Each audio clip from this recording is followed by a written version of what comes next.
Hello, we're going to do problem 3-2 together today. You need your working papers, you need your textbook. You absolutely need your textbook for this one. We are on page 62 in our textbook, and I'm going to kind of be going back and forth with you guys. So I'll put myself in the corner here. So page 62 in our textbook gives us our accounts that we're going to be using under each of our classifications. And we're going to really be looking at following those steps of analyzing our transactions. So we've got our assets, which include cash and bank, accounts receivable, computer equipment, and office furniture, liabilities, accounts payable, and owner's equity, Jan Swift Capital. So what we're going to do is we're going to identify the accounts affected, the amount of increase or decrease, and we're going to make sure that that accounting equation remains in balance. And we've got 6 transactions here that we're going to record here in our working papers, problem 3-2.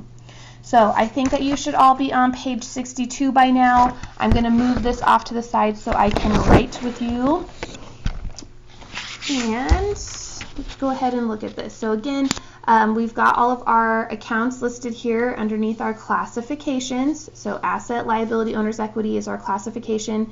Again, I like to draw that squiggly just to make sure that both sides of our equation equal each other after each transaction. So let's look at transaction number 1. It says Jan Swift, owner, deposited $30,000 in the business checking account. So we've got Jan Swift, owner. I'm going to assume that that's always going to be our capital account. So we've got $30,000, and that's going to increase. And she invested into the checking account, which is always cash and bank. So anytime you see checking, it's always going to be cash and bank.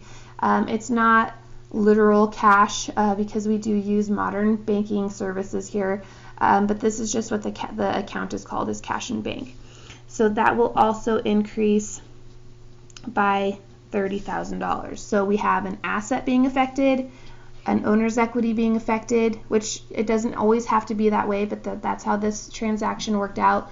And we've got an increase of $30,000 on both sides of our equation here. So let's move on to number 2. It says the owner transferred to the business a desk and a chair valued at $700.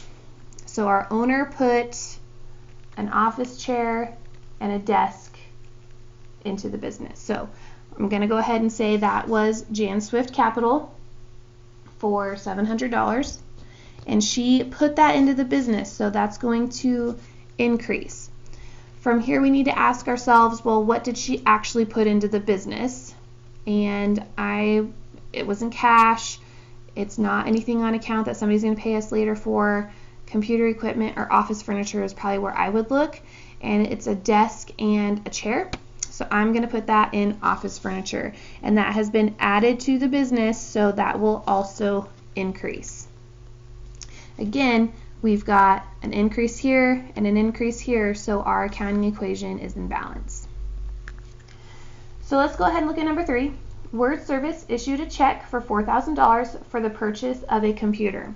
So anytime you hear that they wrote a check, that's always going to be cash and bank, and it will always decrease. So I like to relate this to your personal checking account. If you write someone a check or you use your debit card, you're spending money and it's going to decrease that account.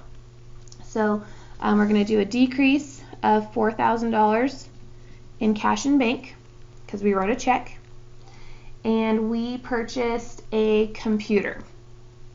So I'm going to say that it goes under computer equipment, and since that was added to the business, that account will increase.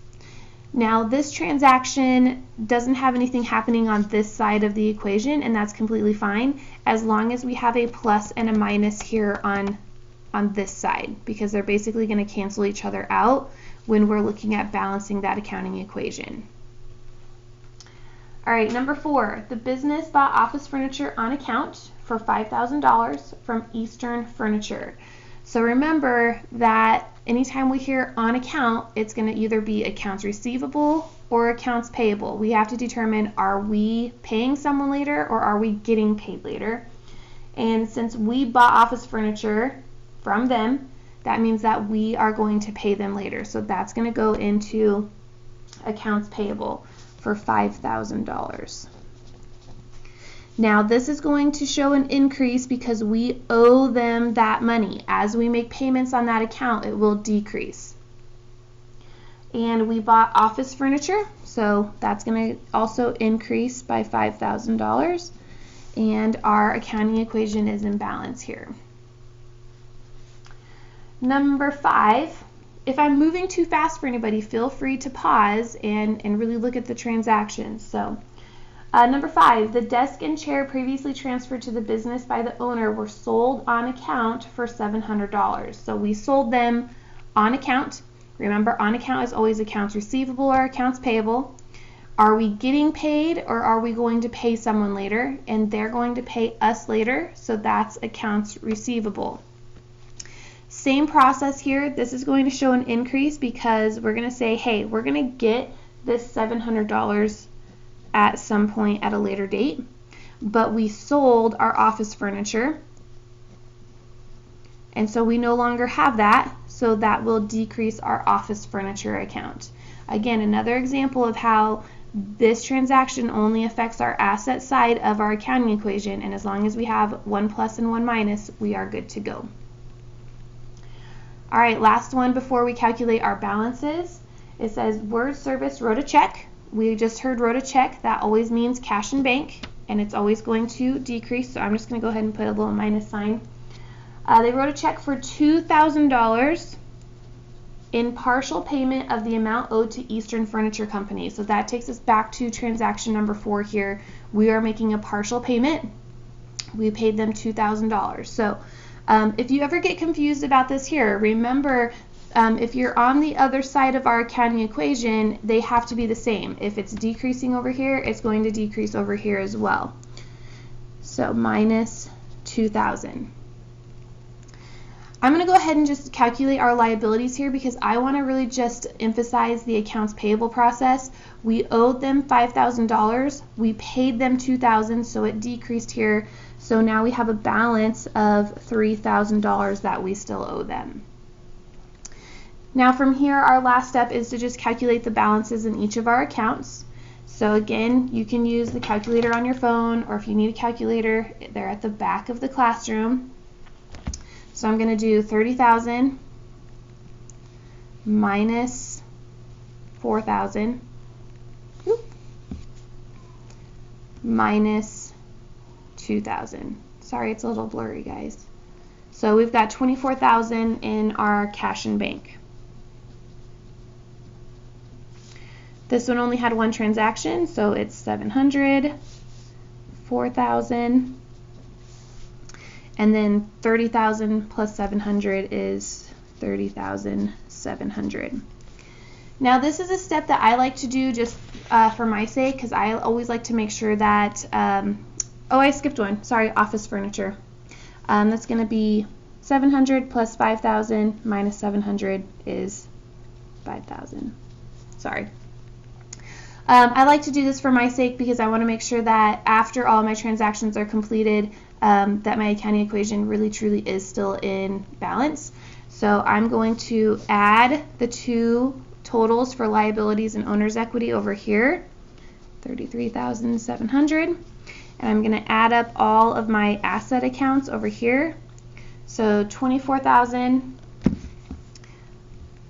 plus 700 plus 4,000, that's where I'm getting my numbers from, plus 5,000 equals 33,700.